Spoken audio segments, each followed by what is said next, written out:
Hey, what's up everyone? This is Dalton at Daltonian TF Reviews, and today we're taking a look at a deluxe class figure from the new wave of Generations figures that finally hit my store. And that is the Transformers Generations Deluxe class Rattrap. And I've been waiting for this guy since I heard about him back, let's see, what was it? I think it was like December of last year or October, somewhere around there. It was teased on the Collectors Club magazines. I mean, I can't exactly remember what month it was, but I know it was last year's or the beginning of this year's.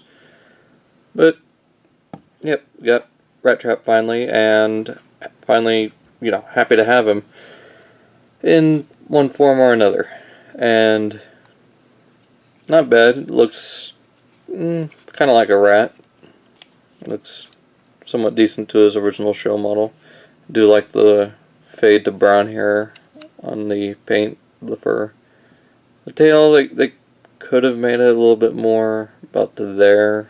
I don't know. But the tail is a wire with a rubbery plastic. The feet are hard plastic. And just the overall detail, all the fur detail, and then here on the little rat feet, the little pads and everything, even down to having posable mouth and just the eyes, the nose, everything. Just very nicely detailed, the segmented tail. And one thing I was really happy they did was set him down, bring his feet up like this, rotate the head down. There's a little section here that they built into it. Just this little piece of plastic, and the only purpose it serves is to have him standing somewhat upright. Just kind of like he did in the show. So I thought that was really cool. I mean, they didn't have to do that, but they did anyways. Now, real quick, we'll go through a quick size comparison. There's, well, Voyager Rhinox from this wave, and, well, the previous wave of Voyagers. And you can see he's nowhere near scale accurate, but this is Transformers, so when does that matter? Next, let's bring in the worst deluxe, the worst remake of a Beast Wars character, in my opinion. We need a new one of it. The Universe Cheetor, who is, as a deluxe class, the same size as a Voyager class Rhino. Which is funny, but you can see all three of them there together. So now all I need is Optimus Primal and Dinobot for the main 5. That's pretty cool. Let's go ahead and get these two out. And start on the transfer machine. I want to remove the, actually, you know what? I'm just going to skip the transformation on this guy.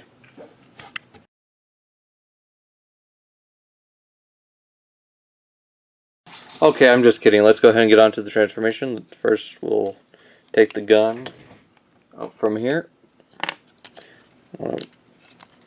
Rotate these side panels up to just untab from here. From here, they will accordion up onto his back. Just like so. I want to rotate the rat feet out to the sides, just like that. To fold up the tail. Bring these rat legs down, just for the time being, to make room. Rotate up what will be his arms, or, they already are his arms, but go ahead and bring these down. These will form his legs. Just straighten that out. Flies. Rotate this, run this way. I guess there, while sliding the pin on the joint all the way. Just make sure you create this, just fold the half over like so. This will tab into there, foot will flip in, and there you've got one leg done. Same on the other side. You want to bring this out, And rotate these just like that. Oh, I keep forgetting that I need to rotate this around.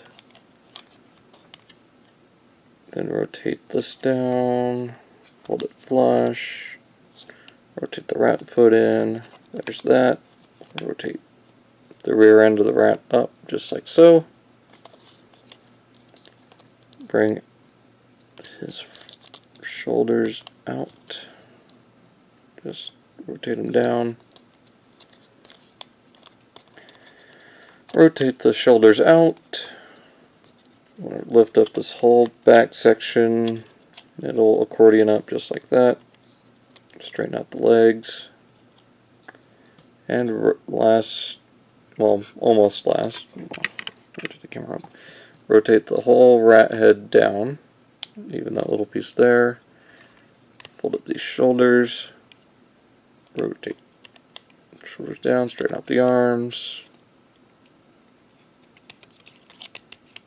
Straighten out the arm. Make sure everything's all accordioned nice and neat. And rotate the head around. It's just something I do to keep him from looking at you with his robot head in beast mode.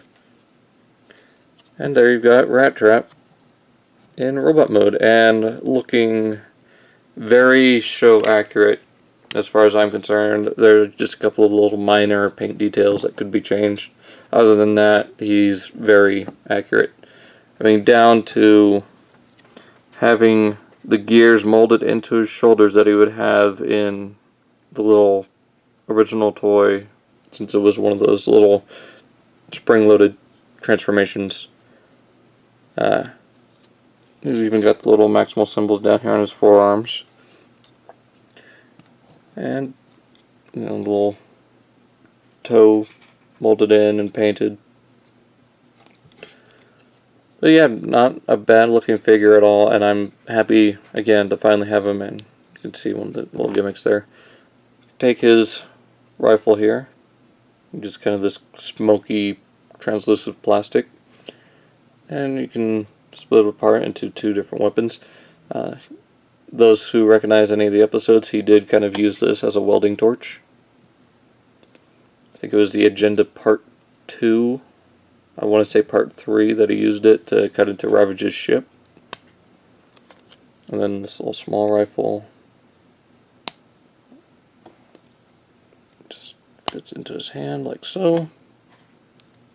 Just like that. It's kind of hard to see on my background. I'm going to take this out, that out, keep him from falling back. I usually keep it as a rifle because if you flip open his forearm, he's got his little, I guess, time bomb utility device thing. You know, in the show he used this for several things. A little time bomb, a gas grenade type thing. You know, use it for a multitude of things, but it's nice to see that they paid attention to that detail. So, as far as articulation goes, he does have a ball joint on his head, very limited, but, well, as far as moving up and down, side to side, but does rotate 360. It's a little bit tight. He has ball jointed shoulders, up, down, forward, back, and again, pretty tight. Rotates at the bicep. I don't know if it's the same. And just something with this plastic, especially on this arm rotating at a certain way, it acts a little funky. But he does have kind of a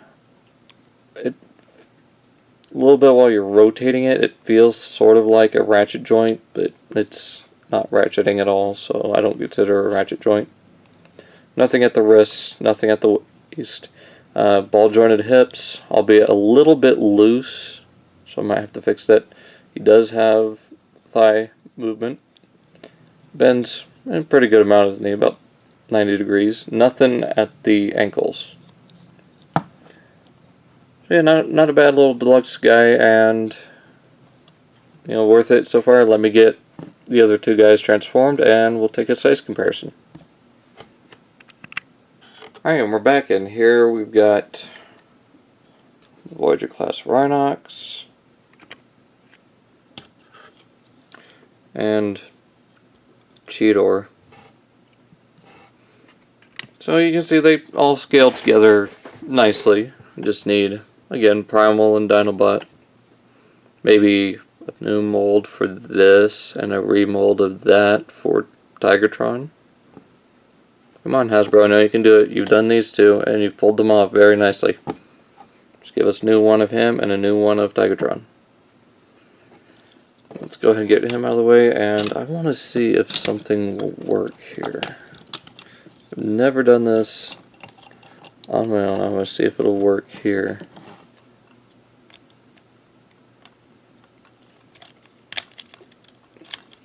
Oh, nope.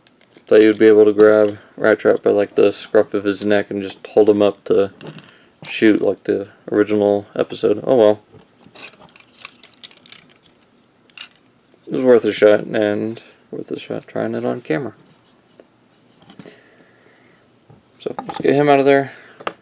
So yeah, again, Rattrap, really awesome figure, and I'm really happy to have him. That's pretty much the gist of what I have to say for this guy is I love him, glad to have him, glad I picked him up when I did, or else he would have been gone. Within the past 3 days of getting him, he was gone off the shelves at my Walmart. So yeah, I was lucky to finally get him and add him to my collection. So other than that, there's not much else to say, so it's been Dalton at Daltonians TF Reviews. Check out my Twitter page, Daltonians TFs95, and that's pretty much it. See you guys later.